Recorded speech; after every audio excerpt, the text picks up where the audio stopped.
And now time for SMX Facts. Let's bring in our statistician, Clinton Fowler. We talked about the Jett Lawrence win streak continuing quite a bit on this show. Give us a little context of where these 22 straight motos fits in all time. He sits fourth all time in longest streaks.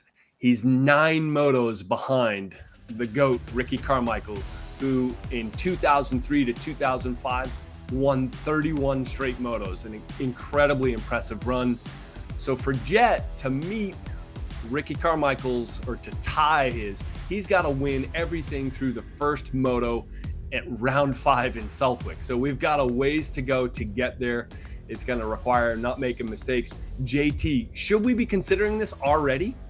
Well, can we just hold on for a second and appreciate the fact, Clinton, I think Ricky has 2 streaks that are still ahead of Jett at the moment. Can we just talk about how wild that is a second? Yeah, JT. I was racing during that period and I was unaware, but that is incredible to me. But yes, Jett's on his way.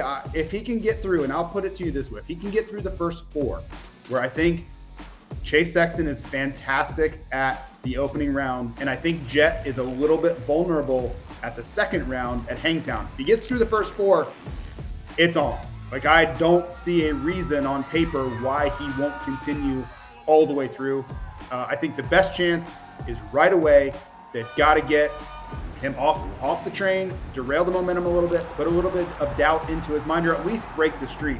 You know, maybe they can't do that, but maybe they could break the streak. But this is phenomenal from Jett. This is history in the making, and he deserves all of the accolades that come with it.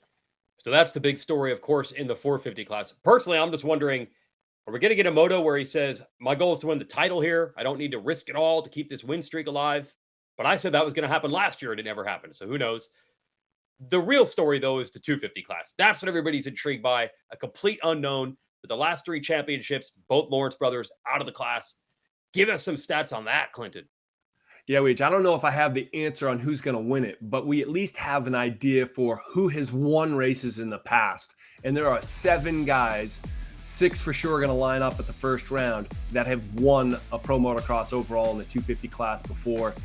At the top of the list, you got Joey Savacci returning. He's got 7 wins. RJ Hampshire 4, Joe Shimoda 3. Hayden Deegan got 2 in his rookie season last year. And then you got Tom Vial, Jalik Swoll, and Austin Faulkner, each with 1. I look at this, it's tough to pick a favorite, but JT may be controversial, but Joey Savacci finished 3rd in the championship back in 2015 and 16. But he's not lined up on a 250 since 2018, and he didn't ride all outdoors last year. Is he a viable title contender?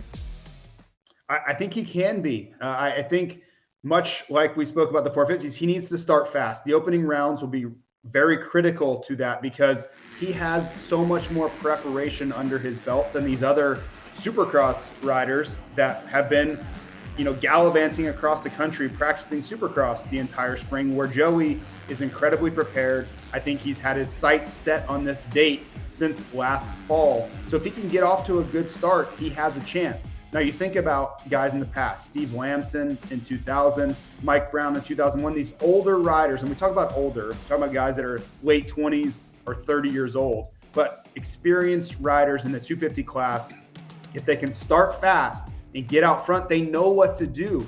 Joey's been in title fights before. He knows what it takes to win in this class. But again, I cannot stress enough how important it is for him to come out of the first couple of rounds with podium finishes or better.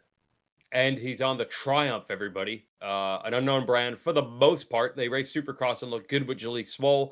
We haven't seen him in Pro Motocross yet. They've had MXGP success, but those are a little bit different spec works bikes. That is a wild one. Anybody else stick out in the stats there, Clinton?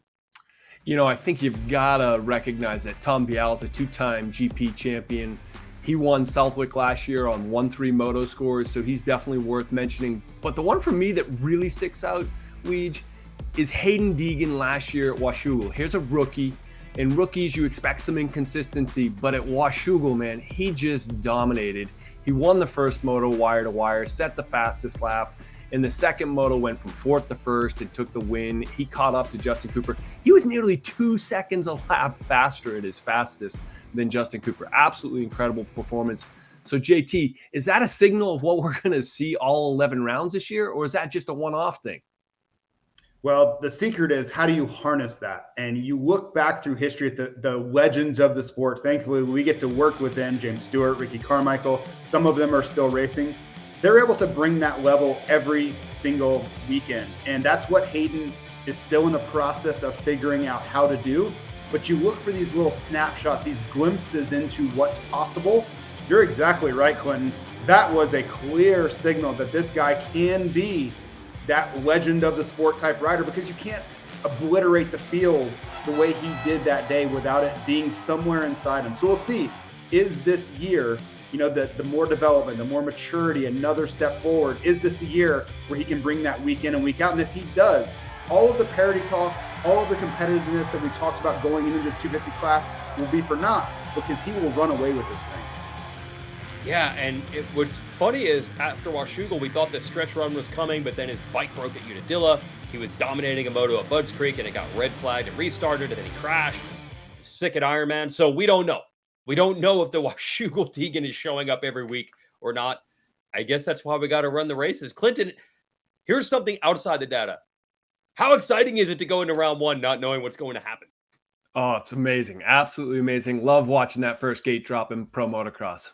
All right, we're looking forward to it. We'll get some stats after round one from you next week. Thanks, man. Thanks, guys. Okay, and if you want to watch it, we're on West Coast, but we'll give you the times Eastern. 1 o'clock will be Race Day Live. That is our 1 hour long qualifying session coverage show, and the motos start at 4 Eastern. Everything available on Peacock in the United States or the SMX Video Pass outside. Hi, folks. Lee Diffie from NBC Sports here. If you truly enjoyed what you just watched, you can get more news, interviews, and highlights by subscribing to the Motorsports on NBC YouTube page. You can get it all, so go for it.